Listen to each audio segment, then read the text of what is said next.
मुख्यमंत्री जी को इस बात का डर है कि हम महिलाओं की सुरक्षा नहीं कर पा रहे हैं, महिलाओं के साथ न्याय नहीं कर पा रहे हैं।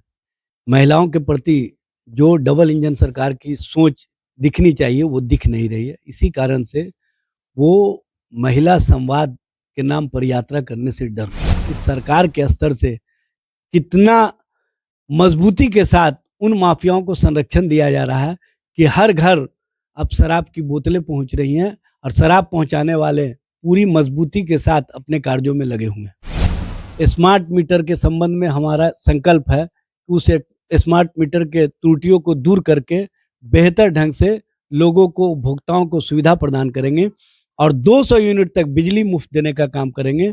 और जो माई बहन मान योजना है उसके अंतर्गत 2500 रुपये महिलाओं के खाते में डायरेक्ट ट्रांसफर किए जाएंगे। मुख्यमंत्री नीतीश कुमार महिला संवाद यात्रा पर निकलने वाले थे और वो डेट था 15 दिसंबर, लेकिन मुख्यमंत्री महिला संवाद यात्रा पर नहीं निकल पाए। मुद्दों पे बात करने के लिए हमारे साथ राजद के प्रदेश प्रवक्ता एजाज अहमद हैं। कैसे देखते हैं सर, मुख्यमंत्री महिला संवाद यात्रा पर निकलने वाले थे, कई सियासी बयान सामने आ रहे थे, अब तो यात्रा पर भी नहीं निकले। देखिए, मुख्यमंत्री जी को इस बात का डर है कि हम महिलाओं की सुरक्षा नहीं कर पा रहे हैं, महिलाओं के साथ न्याय नहीं कर पा रहे हैं। महिलाओं के प्रति जो डबल इंजन सरकार की सोच दिखनी चाहिए वो दिख नहीं रही है। इसी कारण से वो महिला संवाद के नाम पर यात्रा करने से डर रहे हैं। और आज से जो यात्रा शुरू करने वाले थे, उस यात्रा का रीशेड्यूल डेट क्या होगा, इसके संबंध में भी कोई जनता दल यू के नेताओं के द्वारा या सरकार के स्तर से जानकारी नहीं दी गई। इस मामले को पूरी तरह से गौन कर दिया गया और राष्ट्रीय जनता दल और नेता प्रतिपक्ष ने जो ऐतिहासिक रूप से कल घोषणा किया है माई बहन मान योजना, उसके अंतर्गत 2500 रुपये देने की, उसके बाद से इनके अंदर और घबराहट और बेचैनी है। इनको लग रहा है कि अब हम महिलाओं के बीच में जाकर के किस तरह की बातें रखेंगे, जब हम उनको आर्थिक न्याय नहीं देंगे, जब उनको हम सामाजिक न्याय नहीं देंगे, जब हम उनको सामाजिक सुरक्षा नहीं देंगे, तो उनके साथ हम संवाद किस बात का करेंगे। इसीलिए मुख्यमंत्री जी डर से अपना जो संवाद यात्रा था उसको स्थगित किए हैं। क्या किए हैं इसकी भी जानकारी नहीं है। ये अजीब तरह का पहली बार देखने को दृश्य मिल रहा है कि मुख्यमंत्री कार्यक्रम की घोषणा हो जाती है और उस कार्यक्रम में जाते भी नहीं है और क्यों नहीं गए इसकी भी जानकारी नहीं दी जा रही है।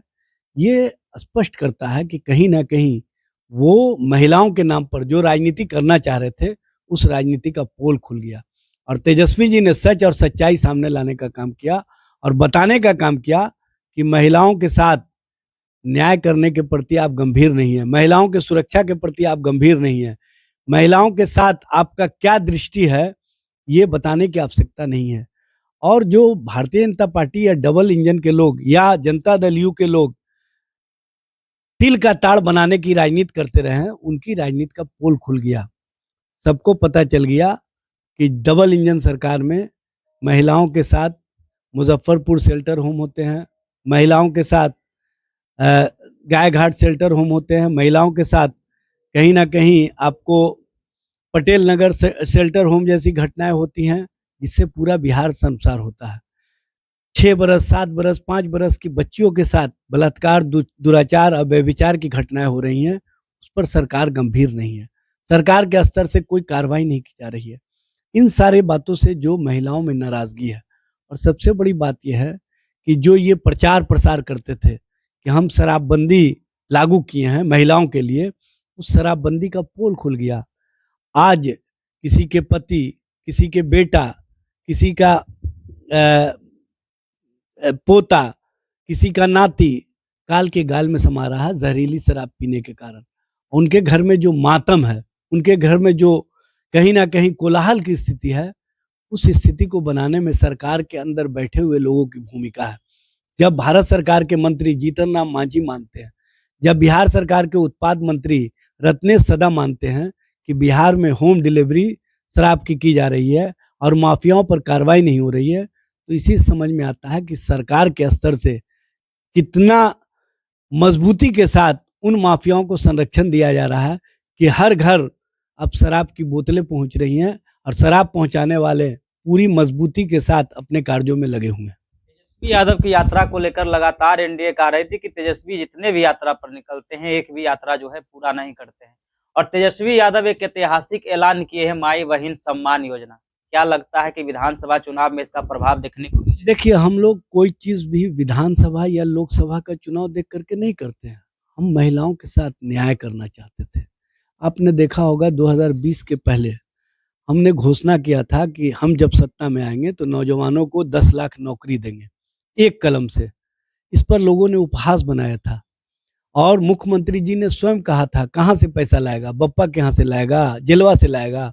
उसी मुख्यमंत्री जी के हाथों तेजस्वी जब डिप्टी सीएम बने तो उन्होंने लागू करवा करके महागठबंधन सरकार के माध्यम से 5.5 लाख के करीब नौकरियां दी, रोजगार दिए और 3.5 लाख के करीब नियुक्ति प्रक्रियाधीन था। इन लोगों ने साजिश का शिकार बना लिया। जो नफरत की राजनीति करने वाले लोग हैं, नहीं चाहते हैं कि रोजगार और कहीं ना कहीं नौकरी वाली राजनीति को मजबूती मिले, इसीलिए इस तरह की साजिश की है।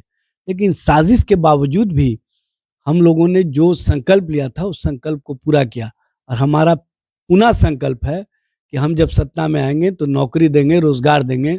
स्मार्ट मीटर के संबंध में हमारा संकल्प है कि उस स्मार्ट मीटर के त्रुटियों को दूर करके बेहतर ढंग से लोगों को, उपभोक्ताओं को सुविधा प्रदान करेंगे और 200 यूनिट तक बिजली मुफ्त देने का काम करेंगे। और जो माई बहन मान योजना है उसके अंतर्गत 2500 रुपये महिलाओं के खाते में डायरेक्ट ट्रांसफर किए जाएंगे।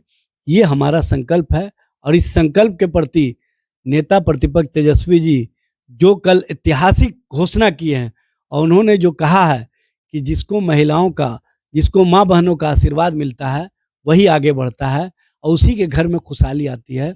तो हम हर घर में खुशहाली लाने के लिए, माँ बहन को आशीर्वाद लेने के लिए हम उनके घर तक पहुंचने का काम करेंगे और उनको 2500 रुपया डायरेक्ट ट्रांसफर करेंगे उनके खाते में।